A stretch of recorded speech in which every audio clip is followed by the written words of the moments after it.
And അപ്പൻ എന്നുകൂടെ അങ്ങ് ചേർക്കും. അതായത് ആൻഡ് അപ്പൻ എന്റെ പേര്. അതോടെ ഞാനും ഇടങ്ങേറിലാവും.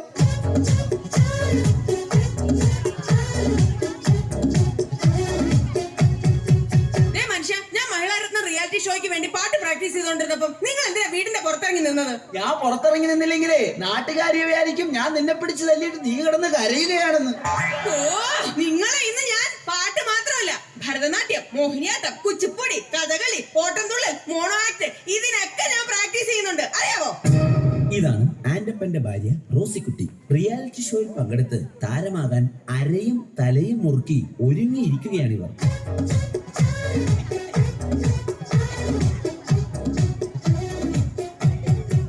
പ്രിയപ്പെട്ട അപ്പച്ചനും അമ്മച്ചിക്കും മൂത്ത മകൻ കാതികൻ മാത്തുക്കുട്ടിയുടെ 1000 അഭിവാദനങ്ങൾ. മോനെ മാത്തുക്കുട്ടി, നിന്റെ ഇന്നത്തെ കഥാപ്രസംഗ പരിപാടി എങ്ങനെ ഉണ്ടായിരുന്നടാ? അതൊരു കഥയാണ് അമ്മച്ചി. റിയാലിറ്റി ഷോയിലൂടെ ശ്രദ്ധേയനായിക്കൊണ്ടിരിക്കുന്ന എന്റെ കഥാപ്രസംഗം കേൾക്കാൻ ഇന്നലെ ഒറ്റൊരുത്തൻ പോലും വന്നില്ല. അയ്യോ, അതെന്താ? ഞാനാണ് കഥാപ്രസംഗം അവതരിപ്പിക്കാൻ വരുന്നതെന്ന് ആ കമ്മിറ്റിക്കാർ പരസ്യം ചെയ്തില്ലാന്നേ. അവര് പരസ്യം ചെയ്തില്ലെങ്കിലും നീ വരുന്ന വിവരം എങ്ങനെയോ ലീക്കായിട്ടുണ്ട്. അതായിരിക്കും ആരും വരാത്തത്. അപ്പച്ച കണ്ടല്ലോ, ഇതാണ് ആൻഡപ്പന്റെ മൂത്ത മകൻ കാതികൻ മാത്തുക്കുട്ടി. ഈ കുടുംബത്തിലെ മറ്റൊരു റിയാലിറ്റി താരം.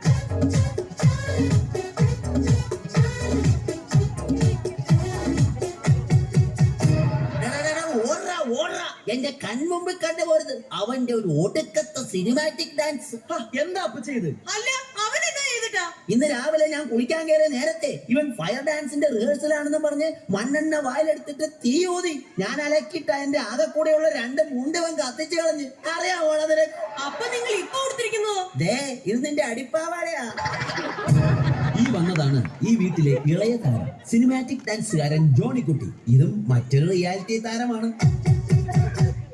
ചാനലൊന്ന് തുറക്കുമ്പോൾ കാണാം അതിലെന്നും റിയാലിറ്റി ഷോയുടെ തരംഗം. എത്ര കലകളെ പലരും എടുത്തിട്ട് SMS കുരുക്കുവാൻ ബഹളം. എന്റെ കർത്താവേ, ഇത് ഞാൻ എങ്ങനെ സഹിക്കും? എടീ, ഇറങ്ങി വാടി ഇങ്ങോട്ട്. എന്റെ മോന്റെ ഭാര്യയാണെന്നൊന്നും ഞാൻ നോക്കത്തില്ല. ഇറങ്ങി വരാൻ.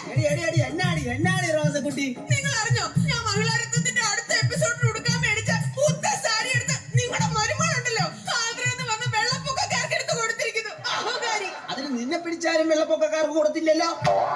വേണല്ലോ, അവൾ അതും ചെയ്യും, അതിന്റെ അപ്പുറം ചെയ്യും. എടി മോളി, ഇങ്ങോട്ട് വാടി. നിന്നെ ഇന്ന് ഞാൻ എന്താ നിങ്ങൾ വന്ന് തൊള്ള തുറക്കുന്നത്? എടി, അമ്മച്ചിയുടെ സാരി പിച്ചക്കാർക്ക് എടുത്തു കൊടുത്തോ? ഓ, റിയാലിറ്റി ഷോ. ഇങ്ങനെ റിയാലിറ്റി പ്രാന്തുള്ള കുടുംബത്തേക്കാണല്ലോ എന്റെ കർത്താവേ എന്നെ കെട്ടിയെടുത്തത്. നിർത്തടി. ഈ റിയാലിറ്റി ഷോയ്ക്ക് ഞങ്ങളെ പോലുള്ള കലാകാരന്മാർക്ക് പറഞ്ഞിട്ടുള്ളതാ. അതൊന്നും നിനക്ക് പറഞ്ഞാൽ മനസ്സിലാവുകയല്ല. അയ്യടാ, ഞങ്ങളുടെ കുടുംബക്കാരത്ര മോശക്കാരൊന്നുമല്ല. എന്റെ അമ്മച്ചിയെ നല്ല ഒന്നാന്തര എഴുത്തുകാരിയാ. അമ്മച്ചിയുടെ കഥ വല്ല നിങ്ങൾ വായിച്ചിട്ടുണ്ടോ? പിന്നെ അതിപ്പോ എന്നാ വായിക്കാനാ? നിന്റെ തള്ളയുടെ കഥ നാട്ടി മൊത്തം പാട്ടല്ലേ? എന്താ പറഞ്ഞത്? നീ പോടി അവിടുന്ന്. എന്നെ പറഞ്ഞാലുണ്ടല്ലോ. നിന്നെ പറഞ്ഞാ നീ എന്ത് ചെയ്യടി? കൊറേ നാളായിടി നിന്നെ സഹിക്കാൻ തുടങ്ങിയിട്ട്. നിങ്ങൾ പോകല്ലേ? വെള്ളമെടുക്കും മരുമോളെ, കുശുമെടുക്കണ കെട്ടോളെ, മനുഷ്യനിത്തിരി തലക്ക് വെളിവ് തന്നൂടെ. നേരം വെളുക്കുമ്പോ രണ്ടാളും ഒരു വിളിച്ചുകൊണ്ട അഭ്യാസം. രണ്ടാളും കൂടി നല്ല കുടുംബം കുളം തോന്നും. പെണ്ണുങ്ങൾക്കുള്ളൊരു നാക്കും വൈന്ന് വന്നൊരു വാക്കും. എത്ര കുടുംബം തലക്കി നാട്ടി. പെണ്ണുങ്ങളെ നിങ്ങൾ ഇങ്ങനെയായാലോ കഷ്ടം. എന്താ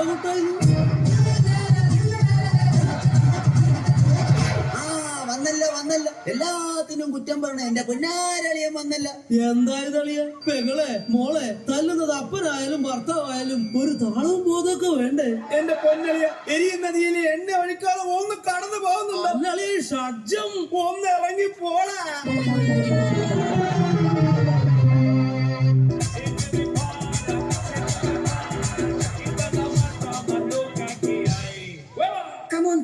റിയാലിറ്റി ഷോയിലെ സൂപ്പർ താരമായ എന്റെ കൂടെ ഡാൻസ് പഠിക്കാൻ പറ്റിയത് നിങ്ങളുടെ ജീവിതത്തിലെ ഒരു ഭാഗ്യം മാത്രമായിട്ട് കരുതിയാൽ മതി. ആദ്യമായി നമുക്ക് പുതിയ സ്റ്റെപ്പ് പഠിക്കാം. 3, 4.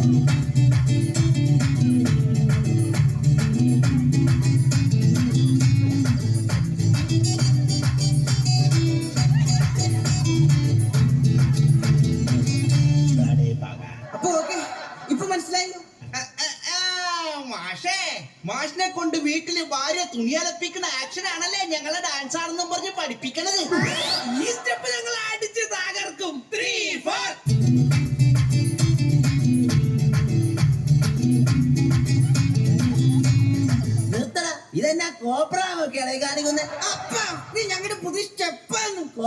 അതാണ്. എടാ ഈ റിയാലിറ്റി ഷോയുടെ കാര്യം പറഞ്ഞ് ചുമ്മാ കോപ്രായം കാട്ടി നടക്കാതെ വല്ല പണിക്ക് പോടാ.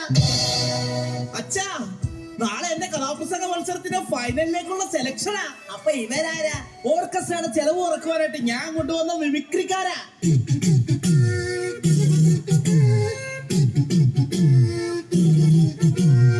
എടാ മാത്തുക്കുട്ടി, നിന്റെ കഥ ഇതുവരെ അമ്മച്ച് കേട്ടില്ലല്ലോടാ. നിങ്ങൾക്ക് വേണ്ടി കഥയുടെ ഒരു ചെറിയ ഭാഗം ഞാനിവിടെ അവതരിപ്പിക്കുകയാണ്. Correct music. അതാ കിഴക്കേ ചക്രവാളത്തിൽ പ്രഭാതം പൊട്ടിവിടർന്നു. എന്താണത് മനസ്സിലായില്ലേ? ഇത് സുപ്രഭാത പൊട്ടിവിടുന്ന സൗണ്ടാണ്. 1975 കോമഡി ആയിട്ടാവും വരും. സഹൃദയരെ, എടാ പൊന്നുമോനെ, നീ കഥ പറ. സഹൃദയരെ, ഇനി കഥയുടെ സുപ്രധാനമായ രംഗമാണ് ഞാനിവിടെ അവതരിപ്പിക്കുന്നത്. അങ്ങനെ നമ്മുടെ കഥാനായകൻ കഥാനായികയുമായി കണ്ടുമുട്ടുന്നു. ഒരു ഉറച്ച തീരുമാനമെടുക്കാൻ നായകന് സാധിക്കുന്നില്ല. നായകന്റെ കൂടെ പോകണോ അതോ തിരിച്ചു വീട്ടിലേക്ക് പോകണോ എന്നൊരു തീരുമാനമെടുക്കാൻ നമ്മുടെ നായികക്ക് കഴിയുന്നില്ല. നായകന്റെ കൂടെ പോകണോ അതോ വീട്ടിലേക്ക് പോകണോ? വീട്ടിലേക്ക് പോകണോ അതോ നായകന്റെ കൂടെ പോകണോ? നായകന്റെ മനസ്സു വീണ്ടും അങ്കമാലിയിലായി, അങ്കലാപ്പിലായി. അവൻ ചിന്തിക്കുകയാണ്, നായികയും കൂട്ടി വീട്ടിലേക്ക് പോകണോ അതോ ഒറ്റയ്ക്ക് പോകണോ? നായികയും കൂട്ടി വീട്ടിലേക്ക് പോകണോ അതോ ഒറ്റയ്ക്ക് പോകണോ? അങ്ങനെ പ്രതിസന്ധിയിലായ നായകൻ ദുഃഖഭാരത്താൽ പുഴയിലേക്ക് എടുത്തൊരു ഒറ്റ ചാട്ടം. സഹൃദയനെ, വെള്ളത്തിൽ നിന്നും ഇങ്ങനെ മുങ്ങിപ്പൊങ്ങിക്കൊണ്ട് അവൻ കരയിൽ നിൽക്കുന്ന നായികയെ നോക്കി പറഞ്ഞു. വെള്ളത്തിൽ നിന്ന് പൊങ്ങി വന്നവൻ കരയിൽ നിൽക്കുന്ന നായികയെ നോക്കി പറഞ്ഞു. നായികയെ നോക്കി പറഞ്ഞു, ഒന്ന് ഇറങ്ങി പോടാ. ഇവർ പങ്കെടുത്ത റിയാലിറ്റി ഷോയിലെ ഒരു കടുത്ത മത്സരത്തിന് ശേഷം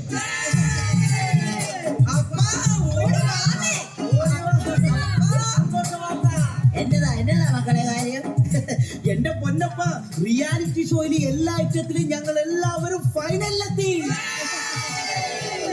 മനുഷ്യൻ കേട്ടോ, ഞങ്ങൾ എല്ലാരും ഫൈനലിൽ എത്തിയത്. അപ്പൊ നമുക്ക് എല്ലാവർക്കും ഫ്ലാറ്റ് കിട്ടുമോ? ജയിച്ചു കഴിഞ്ഞാൽ ഓരോരുത്തർക്കും ഓരോ ഫ്ലാറ്റ്. ഫൈനലിൽ എത്തിയിട്ട് എന്നാ കാര്യം? ജയിക്കണമെങ്കിൽ SMS കിട്ടണമല്ലോ. അതിനുള്ള വഴി ഞങ്ങൾ കണ്ടിട്ടുണ്ടല്ലോ. അതെന്താണ് ആ വഴിയൊന്ന് പറഞ്ഞു തന്നാട്ടെ. അടിച്ചോടിക്കണ അപ്പച്ചന്റെ കയ്യും കാലോ.